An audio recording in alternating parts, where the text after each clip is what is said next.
the royal road, needs to build a new outpost. The woman arched an eyebrow in displeasure. The hero did not raise his head and thought that she must not like his answer because she expected something else. But, knowing her character, the woman will not stop there. A character with a powerful and absolute force, trying to be equal with everyone and acting according to conscience, the queen gives everyone a chance to share their opinion. Alicia narrowed her eyes and asked what the reason was. The young man frowned and said that someone might think that the main palace needed urgent reconstruction. The redhead frowned. The guy added that a long time ago, an evil dragon attacked the tower twice. In order to prevent a third attack, the roof of the main building was made flatter and wider. For fear that the roof could be completely destroyed, the main building of the kingdom became incredibly heavy. Lloyd leaned on his knee and said that this weight pressed on the columns and the foundation of the building, weakening them more and more each time. However, the moment to correct this deficiency would not come soon. He believed that this was not the most urgent task. The woman looked at him with displeasure but remained silent. She thought that this was a very impudent young man.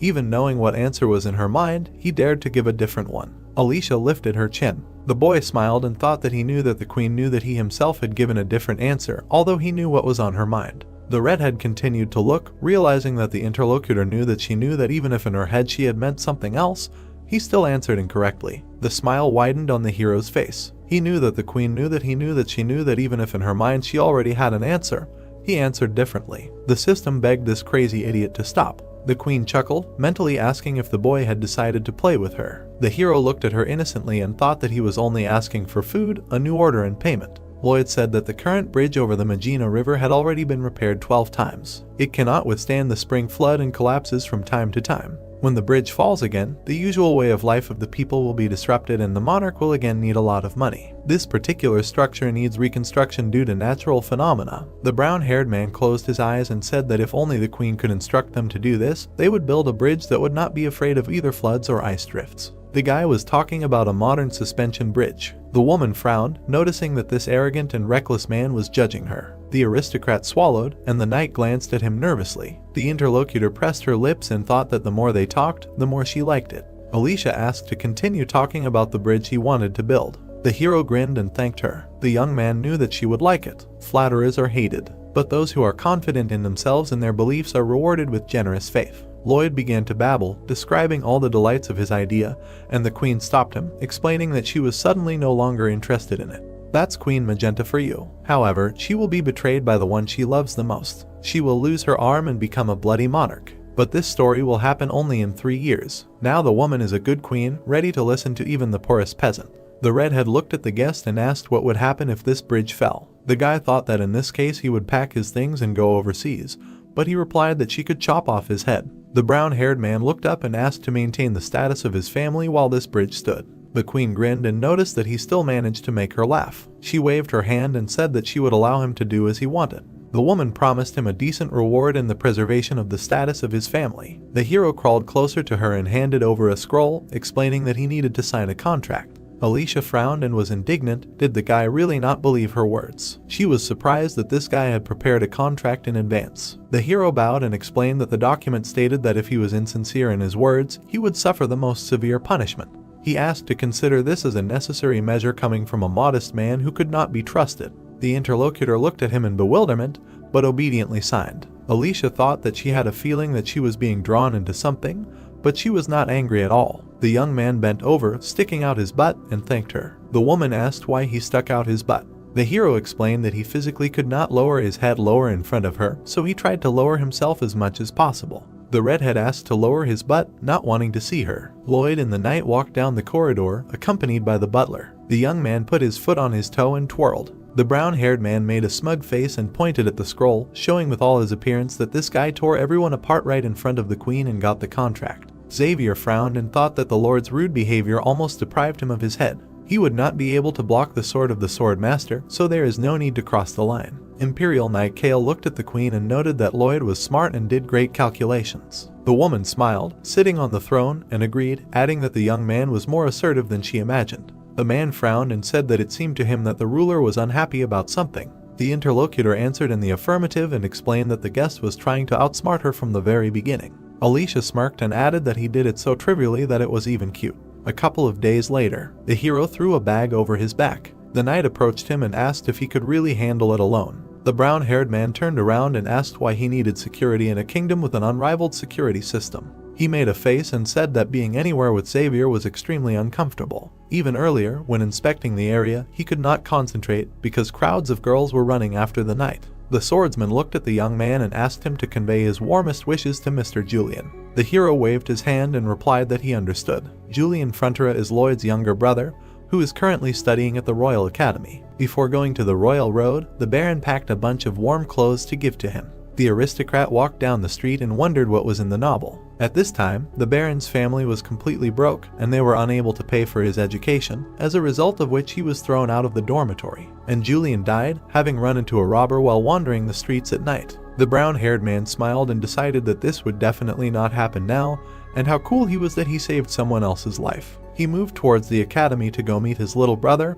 whose face he did not even know. The Royal Academy of the Kingdom of Magentano. The hero looked down, where a disgruntled green-eyed boy was staring at him. He asked what the boy had come for. The brown-haired man narrowed his eyes, thinking that his brother was the same age as Xavier, but he was just a child.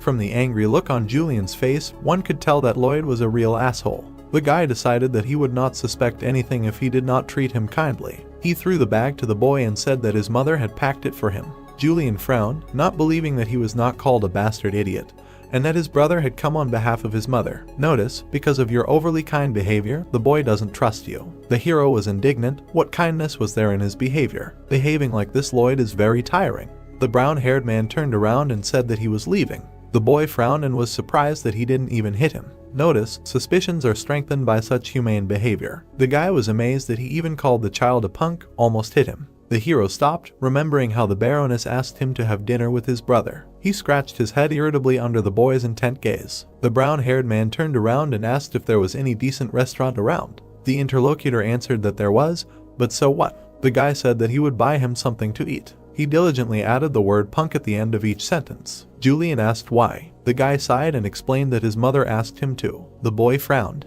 Later in the restaurant, the brothers sat at the table, facing each other. Julian squinted at the menu and muttered that he would like something simple. The hero raised an eyebrow and asked to order something more expensive, while there was still the opportunity to dine in such a place. There was a pause while the child stared at his brother. The brown-haired man quickly corrected himself and called him a punk. The boy tensed up and was surprised that the guy forgot to call him a punk right away. The child sweated and said that he would have a dish from the chef. Julian did not understand why the interlocutor behaved normally and did not swear at everyone and did not kick him. The hero looked at the waiter and ordered 2 dishes from the chef. The man bowed and asked if the aristocrat would like something to drink. Lloyd replied that he quit drinking, so there was no need. The boy was amazed that a man who drank all day long had given up alcohol. A couple of days ago, a certain man came from Wangxiang. He told a story about the trading city of Cremo being attacked by a mega-titan. The boy couldn't believe that the man who got rid of the monster was Lloyd. The child simply didn't believe it, because his brother had neither intelligence nor abilities. Julian thought that it was either a rumor or the boy had taken the merits of his knight for himself. The hero calmly ate a steak. The child frowned and thought that this was strange and unusual, even if good.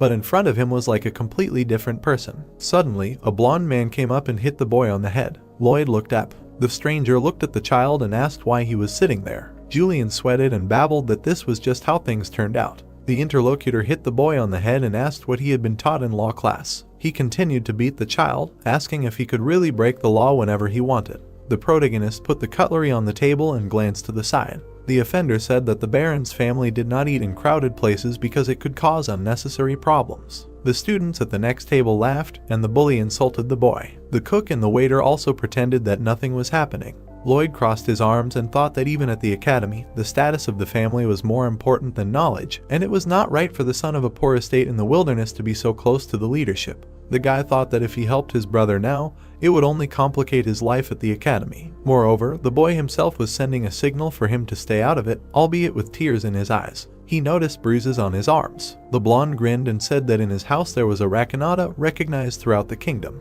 The young man added that he had to at least achieve this in order to have the right to eat here. The brown-haired man looked up in surprise and remembered Viscount Racona. The hero leaned on his hands, making calculations. His face twisted into a grin. Calculations completed. The bully turned around when asked what his father did. Lloyd stood up and walked up to the bully. The student raised his eyebrows and boasted that his father was the wise and humble Viscount Racona, who had achieved everything on his own. He grimaced and demanded that the punk's relatives get lost. At that moment, he received a good slap. The young man was spitting from the blow, and the tooth left the chat. The bully did a pirouette in the air and flew into the wall. The hero looked at his hand and thought that the offensive skill Mana Slap worked without fail. The system noticed that he did not have such a skill. Another student stood up from the table and shouted, "How dare some stinking idiot treat their first-class student like that." The next slap went to him. The hero did not skimp on his dentist's tricks, knocking out everyone's teeth. A second-year student nicknamed Ripping Fist approached him and advised him to prepare for death. His face